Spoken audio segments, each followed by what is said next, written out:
Roman Anthony was locked up for years anyway, but at 21 years old, the Red Sox, according to sources, have agreed on an 8-year, $130 million deal that can become $230 million. $230 million to Roman Anthony? Now, don't get me wrong.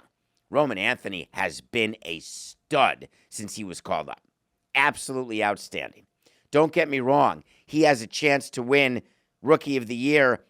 Well, no, let me take that back because Nick Kurtz is going to win Rookie of the Year. So, Roman Anthony has a chance to come in second in Rookie of the Year. That's awesome.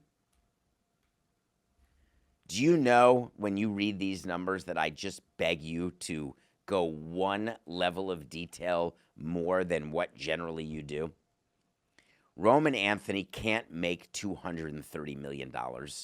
Don't say it's a $230 million contract because I'll tell you right now, the scenario that was put in place in his contract for him to get $230 million is a chef's kiss. Here's all he has to do, and it's easy.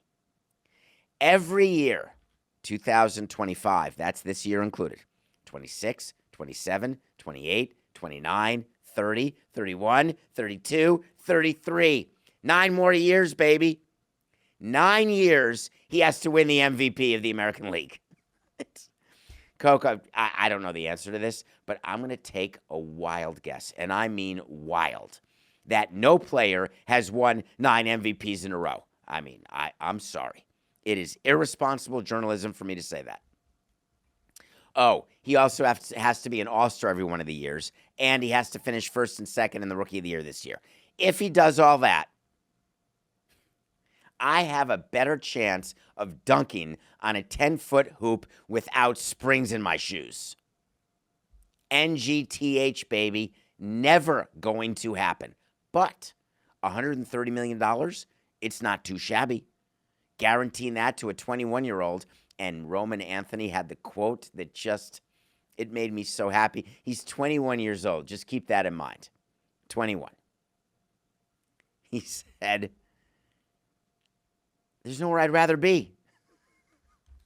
If you were 21 and someone offered you $130 million to do what you love to do and you're really good at, and you say to them, listen, I got to tell you, I know this is where I want to be. That's like getting married at 21 and saying, oh, this is the love of my life. We're going to be married for 70 years.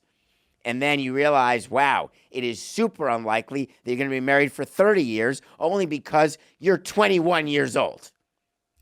21-year-olds, and I know that there's a very high percentage of you who are that age, and I love you for watching and listening. I do. But frankly, none of you know crap about anything. And I love that. I didn't either. But God, did I think I did. When you've only experienced one major league organization, you say to yourself, oh yeah, I'm a Red Sox for life. Now, I'm happy that he got the deal. I'm happy that the Boston Red Sox fans are happy that they've locked him up. What I'm not happy about is they did it solely to make me look wrong when Roman Anthony was called up, and I said, what are the Red Sox doing? They called him up a week too early. They're going to get screwed in arbitration. And all of you fans said, arbitration? My guy, John Henry, is going to sign him well before that. And I said, well, they better. Well, you were all right, and they did. And it's not a surprise that he ended up at $130 million. Corbin Carroll was the last largest pre-arb deal, and he got 8 years, $111 million. And so they wanted to put Anthony just above that in terms of what 8 years are. There's a bunch of large pre-arbitration deals. The biggest one was Fernando Tatis. Remember when he got 14 years, $340 million? Remember the insanity of that with the Padres? Remember when the Royals, another small market team, oh no, we can't keep our guys. This is what a terrible sport. Bobby Witt got 11 years, $288. Oh, what do we do? Seattle, all we do, we're the farm team for everyone else. We have no offense. Let's give Julio Rodriguez 11 years. How about 12 years, $209? Done. The Tampa Bay Rays are a small market team. They can't do anything. Their payroll is small. Wait a minute. Let's give Wander Franco 11 years, 182. Well, let's not do that. That seems like a bad idea. If you look at the split of Roman Anthony's contract, it's important for you to know how money's paid because he's not arbitration eligible. He's just starting. If he had not signed this deal, his salary next year would have been the major league minimum plus a little raise. So let's say the major league minimum is $775,000. And let's say that you give, which we did, we had a scale that we would give raises to pre-arbitration eligible players according to how much service time they got, were they up for the whole year or not, where they ranked in the league, rookie of the year, hits, average, and we applied the system equally to all pre-arb players. They would get different points on the scale, and each point would be worth, let's say, $10,000. You win the Cy Young, you get $50,000, things like that. So let's just say that Roman Anthony is kicking arse, and he would have come back next year, and he would have gotten the minimum plus $250,000. That would have put his salary at about $125,000. Well, as part of this contract, his salary next year is going to be $2 million. There is no scenario where the Red Sox would be paying him $2 million. He may make that from the pre-arbitration pool, which is a bunch of money the commissioner's office gives out according to a formula to players who have not yet reached arbitration, but that money doesn't come out of the Red Sox pocket.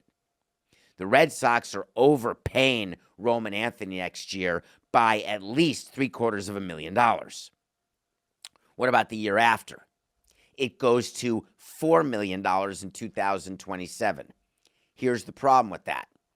In order for you to go to $4 million the next year, you have to have a performing year your second year in the big leagues. You're doubling your salary. And that $4 million would be a first-year arbitration number. For me, it is unlikely he's going to get that. So, the moral is that you've got the Red Sox that are doing things that give them cost certainty, but they're paying a premium, where in the old days, if you gave cost certainty to a player, you would get a discount. And what the Red Sox have said is, we've got a new plan. We want to make sure that we've got players locked up so we know exactly what our payroll is going to be. Roman Anthony through 34. Earlier this year, they did Garrett Crochet. Remember the guy they traded for, the Cy Young candidate? Remember they gave him 6 years, 170 through 2031, locked up. Remember when they signed Brian Bello, 6 years through 2030. Rafaela, 8 years through 32. Christian Campbell, 8 years through 2032.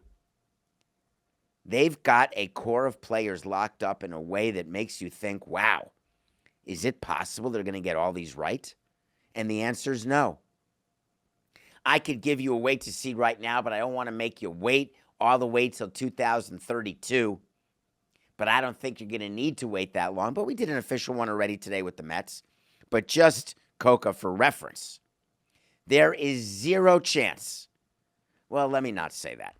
There is 0.1 chance that every player I just mentioned, Anthony, Crochet, Bello, Rafaela, and Campbell, will be on the Red Sox in 2032. We're in 2025 right now. Keeping that big a core together, go back to the World Series winning teams from 2019. Are there any Nationals left on that team? How many Braves are left from 2021? That's been 4 years. I know everyone says, oh, fire sale, Samson. Players move along. You don't have a core that big. Congratulations, though, to the Red Sox. That's pretty sweet.